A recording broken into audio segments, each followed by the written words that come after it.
The mega summit, among the biggest events on the global diplomatic calendar, is being hosted in New Delhi on the 9th and 10th of September.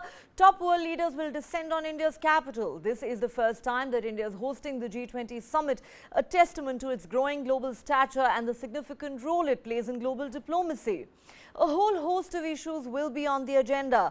The Russia-Ukraine war has cast a long shadow on most multilateral events in the last year and a half, including the G20 summit in Bali last year. But India has made one thing crystal clear. Its G20 presidency is different from that of anyone else, and its entire focus is on the developmental agenda of the global south, even as it tries its best to evolve a consensus among all member countries for a New Delhi declaration on all critical issues, including some thorny ones that have seen a sharp divergence of views among nations in recent times. But above anything else, India's G20 presidency has been a people's presidency, unlike the elite club that it has been since its inception. That is what India's G20 Sherpa Amitabh Kant told me in an exclusive interview. In a freewheeling conversation, we spoke about India's G20 presidency, its efforts and priorities, turning the global event into a people's movement, and what the legacy of India's G20 presidency is likely to look like. We also talked about the challenges of negotiations, especially with China and Russia, amongst others, and whether Presidents Xi Jinping and Vladimir Putin are likely to attend the summit in person.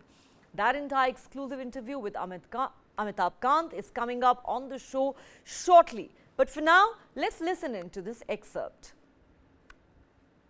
India did its G20 presidency in a very different manner than, most countries do it in one city or two cities. We've used this opportunity to take G20 to the people of India. The Prime Minister's vision was that it should be showcased in all the states of India. So we took it to all the states, we took it to 60 cities of India. We gave an opportunity through the states to show their culture. We gave them an opportunity to expose their art forms. We gave an opportunity to the states to promote their one district, one product. We gave an opportunity to promote millets. We've done School Connect, University Connect, College Connect, so that model G20s were held across schools and colleges. So we've done our best to make it a people's presidency rather than an elitist club. Nowhere has the G20 become more powerful than even the Security Council of the United Nations, as it has done during India's presidency. Nowhere in the world has the G20 focused on all the key issues of the world, confronting the world today, as India has done here. And nowhere has the narrative of India come out so forcefully as the G20 of India. I don't think G20, no other country has held G20 in a professional manner as India has done. All right, for more on that, let's now go across to Ramakrishnan Sridharan, consulting editor with News9, who joins us live from Washington, D.C. Shri, as I said, we're going to play out this exclusive interview with Amitabh Kant in its entirety in just a moment, but we're playing out some excerpts for our viewers to get a sense of, really what India's focus is at this summit. Now, it's very interesting. Amitabh Kant says that India's G20 presidency is unlike any other countries. There is a huge shift, that this has been turned into a people's presidency, a mass movement. It's been taken to 60 cities across India. He says the Prime Minister's vision was to take it to the people of India. And very interestingly, he says that, since its inception, the G20 has been an elite club. India has changed all of that. What are your thoughts? I absolutely agree with Mr. Amitabh Kant, Neha, for a very simple reason. Let's look at India as a nation. Well, it is, of course, now the fastest growing emerging economy in the world. But that apart, look at the ethos that India has had as a nation, as a country. Vasudhaiva Kutumbakam. I mean, this is sustainable development. This is sustainable development philosophy before the word became popular. So our ethos is all about not just protecting people, but the environment, the flora, fauna. That is how the culture of India has been. So therefore, Prime Minister Modi, the focus that he's put on people first, that we as nations have a responsibility to leave the next generation in a better shape than we found it, the way when we found the earth. It's pretty much rooted in our culture, in our philosophy, in our approach to life. So I absolutely agree with him that India's leadership, the one-year leadership at G20, has been a reset in some sense, where the focus is now on serious issues, people issues. And it's not just core numbers. I mean, ultimately, sustainability is about people. And India's leadership also came at a time when there were global challenges in terms of economic slowdown, plus a significant wake-up call in terms of climate change, Neha. I mean, the wildfires, the floods, the flash floods, the droughts that we've been witnessing. This is definitely a moment where a leadership like India's was needed. And I'm glad that the world has also taken note of the fact that India has brought a different dimension to the G20 leadership. And hopefully next year, when the baton passes to Brazil, followed by South Africa, the voice of emerging nations will be carried through, and the emerging economies and nations, who incidentally also have a large part of the world population, they will have a significant stay and commitment to world sustainability, Neha. What also struck me as very interesting is this. Amitabh Kant says, no other country has conducted the G20 as professionally as India has done. That India has truly emerged as the voice of the global south. That's something that, of course, Prime Minister Narendra Modi and External Affairs Minister Dr. S. Jaishankar have repeatedly said. But this is what really stood out for me. Amitabh Kant goes as far as to say, during India's presidency, the G20 has become more powerful than the United Nations Security Council, which is frozen in time. I found that absolutely fascinating. So that is really the issue, isn't it, Neha? India, unfortunately, will never be allowed into the UN Security Council as long as we have, China sitting there. And it was, a historical blunder on our part to, make room for China when we had the opportunity to be on the UN Security Council. Anyway, that's an old story. But the fact that there is no other global forum of significance apart from the United Nations Security Council, where India can display its globalship, credentials, and heft. So when he says that India has dealt with G20 in a very professional manner, it's absolutely because we, as a nation, we realize the importance and the significance of this opportunity. And the way that we have also held G20, I mean, not just confine it to one location. We've done multiple rounds. We started with Bangalore in February. We went all the way to Kashmir. And the themes that we've developed and the way we have dealt with it, I think it's very, very refreshing. And this should become some sort of template for G20 summits and the next country that, and the countries thereafter to host G20 and become its president.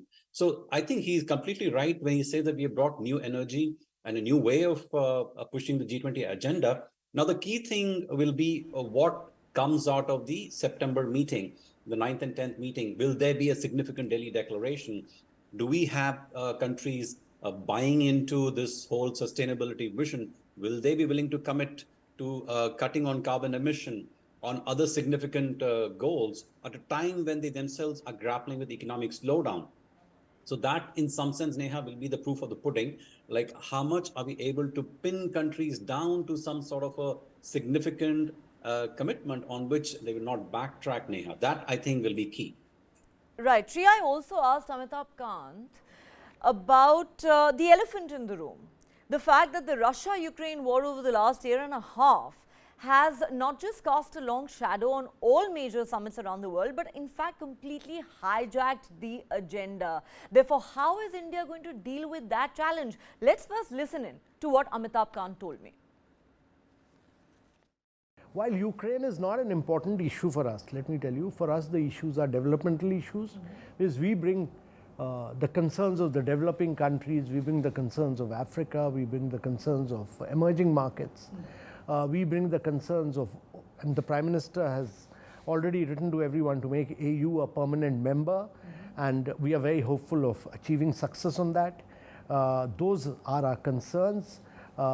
We are For us, the Ukraine issue is not a significant issue, but because it has a bearing on some other parts of the world, we would discuss that, and we are quite hopeful of arriving at a solution to that issue as far as the many other developmental issues are concerned. So do you believe this could be an opportunity for India to play peace broker?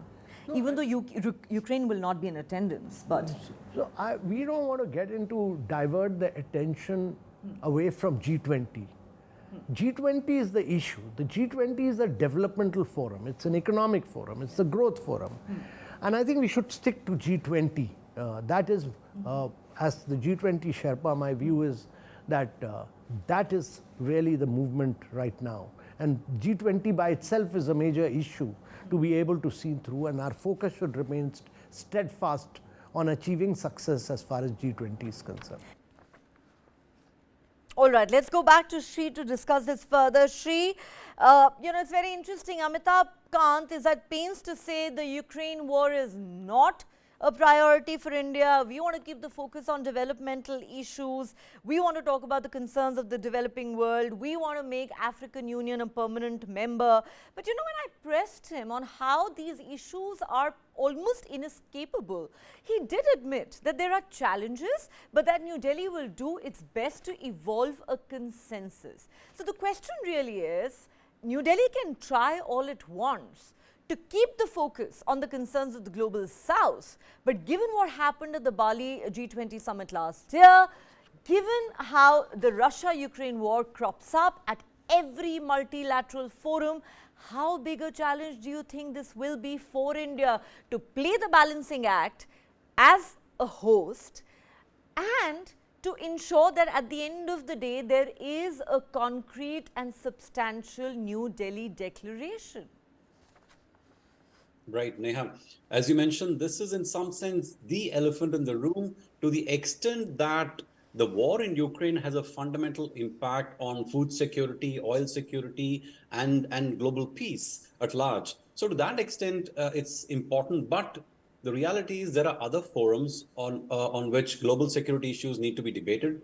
The G20 is very clearly about committing the world economies, the countries who are signatories to G20, to some sort of a roadmap which allows the world to grow at a responsible rate and in a responsible manner, Neha. So I have to agree and concede to Mr. Khan's point that this is not the forum where you can actually solve the Ukraine-Russia war issue. Yes, India is a very, Russia respects India as an ally, and there is no doubt about it. And in some sense, the world was also expecting that India will play a larger role in settling the Russia-Ukraine war. And I think without disclosing too many things, the government is working in the backroom. In fact, the Prime Minister has also said that this is not the era of wars. You remember his famous statement, which then got adopted by G20 also. So I think India is playing a role, but it would be not fair to G20 if Russia was allowed to hog a disproportionate amount of time and energy when there are other pressing issues, for example, global warming, climate change issues, which are actually impacting the very existence of the planet, our ability to produce food for people, our ability to save people. There are cities which are endangered, which are potentially threatened. So these are all far more fundamental long-term issues which G20 is committed to handling and resolving, coming up solutions to. Therefore, I think to the extent that Russia-Ukraine war impacts our sustainability goals, it has been brought in. But I don't think this is a forum where anyone can expect the Russia-Ukraine war to be settled or for peace to come out of this kind of a summit, Neha. All right. Thanks very much for your time and perspective.